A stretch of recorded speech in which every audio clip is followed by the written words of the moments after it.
Кои точки и да чекамо ситуација последни мач ЦСКА и Пловдив стабилизира играта и резултатите си в 7 поредни мача нямаше загуба, днес обаче поражение за тима на Душан Керкес. Господин Керкес, разбира се, логичният въпрос е защо и как се стигна до него. Здрасти на тебе и на хората у студио и на хората кои гледаат този програм. Как се случи? Мислим да првих 30 минута нисмо били на терена. Много лоше всичко било, нема дуели, нема добри пасови.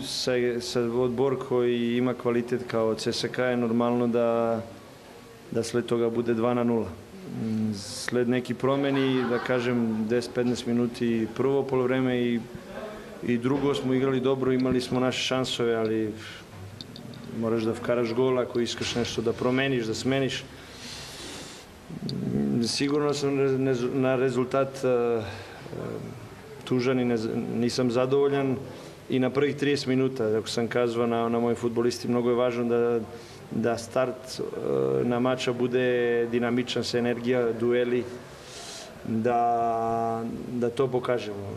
Nismo dali odgovor na този igra od CSKA и така е.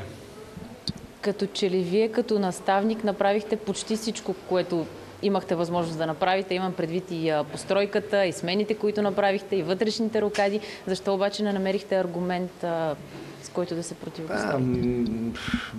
На този въпрос мога да дам много отговора, али нема како да каже на мои фудбалисти ништо. Този ситуација знам, некој ќе каже зашто винаги говориш, али јас сам то говорил и кога смо спечелили след загуба и винаги кажем този ситуација. Ако видите на кој е момент ЦСКА и на кој момент смо ми, може да каже да се очекивала този по-добра енергија од ЦСКА. Ali mi imamo naši problemi i treba da probamo da ih stavimo na strana koliko može do kraj. Ništa nije, kako ste kazali, poslednji 7 mečevi, to je prvi mač koji smo zagubili poslednjih 8 i ima još 3 mača i ne znamo, možda se okrene, imamo šanse, treba da zberoj stvarno odigramo dobri mačevi, da spečelimo i da uzmemo koje točke i da čekamo situacija poslednji mač CSKA i може ЦСКА спечели купата и да ми идемо у бараж, ако сме шести. За съжаление, проблемите в Ботев Пловдив са ясни и коментирани са неведнъж. Вие сам загаднахте, че няма как да избягаме от тази тема и няма това как да не се отразява на футболистите. Как се справяте? Едва ли не физически те да са на терена, но главите им вероятно да са някъде другаде и със сигурност им влияе ситуацията, която е в клуба. Изобщо в какво настроение ще доиграете сезона? Аз съм казал и преди месец-два да е неизвестност винаги повече проблем от всичко и от парите, от всичко, kad не знаеш како се случи. И знаете како всички са гледaju својата ситуација. Кој ќе да направи трансфер, кој ќе да намери одбор, ali mogu da kažem da atmosfera odbor sa tozi situacija i na trenirovka i u Sablekalna je dobra. Normalno je kad zagubiš i kad ne igraš dobro prvo polovreme i na prvih 30 minuta ne osjećaš se dobro i tužan si i nervan i to je всичко normalno. A kad всичко vidimo globalna snimka, globalno, mislim da smo, ajde, ne mogu da kažem dobro, ali тука smo i dajemo всичко od nas i mogu da благодаря на naše fanove za тука, prepoznaju, vide този kako pravimo, sigurno 3-0, ali nije dobar rezultat. За да не заборавим, искам да поздравим мой колега Томаш и да му пожелим успех. И искам да остане тук много година. Знам колко обича този отбор. И мислим да вие, бугари, трябва да поддржите. Имате jedan od по-добрих треньора са Илијан Илиев и još par tu mladih trenjora раде добро и треба да дадете поддршка. Али добро, Србија, Бугарска, винаги су треньори криви за всичко. И јас молим журналисти да не пишу таа жута штампа, винаги, всеки дан нешто се пише. Аз на този момент немам ништа.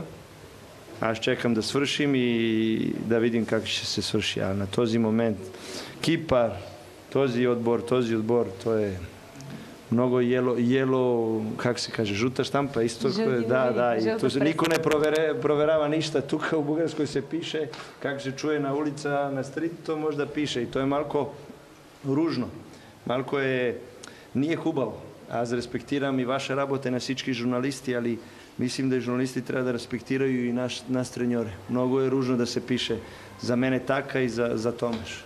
ЦСКА има треньори, треба да работи добро и треба да остане тука. И спечели, не спечели купата. Аз мислим да е тоа коректно. А тоа што се пише за нас треньори, окей, знаеме. Този работа всички знају. Сад причам многу.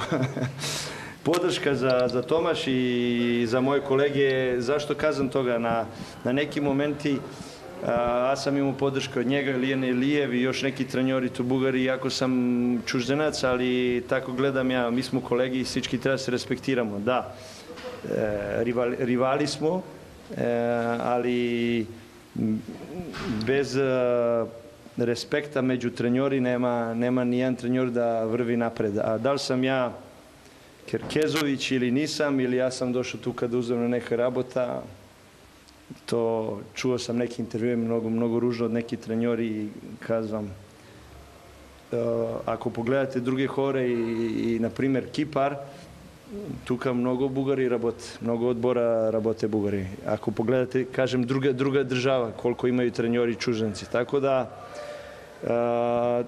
треба само да верују у себе треньори тука и има добрих треньора тука у Бугарској и треба да верују у себе и да ви да дадете поддршка на нив. Господин Керкез, като човек, който ви симпатизира, мога да кажа, че всяко следващо ваше интервю изглежда като тъжно прощално. Има ли смисъл да питам дали този 1% шанс, който дадохте да останете, се увеличил? Аз имам договори следващи сезон, винаги има шансе, али казвам, казал сам на играчи по-рано тоа е ситуација, не да аз не бегам. Аз да бегам, отишо би преди, имало е 2-3 лоша мача, кад сам могу да казам, аз сам остал тука, без да добијам плата, немам проблем, искам да останем со фудбалисти и со този хора кои работе и аз кажем, тој ситуација нема как да се каже. Аз разбирам и президент Зингаревич, ако не можеш да влизаш 10 година, така е, аз го разбирам, али и всички треба да разбирају нас, и мене, и мои треньори, и мои фудбалисти, за тоа респект за мои фудбалисти, за всички хора кои работе всеки дан и долазе на работа, и за мои треньори, и респектирам този фанови, да дојđu тука и аз сум сигуран Ботев ќе да наđe свој пут и аз казвам 100% сум сигуран след не знам колко 5 години 10 Ботев ќе да буде шампион. А не знам, искам да ја смене, ali не знам, може да се врнем еден дан и многу поздрав всички фанови.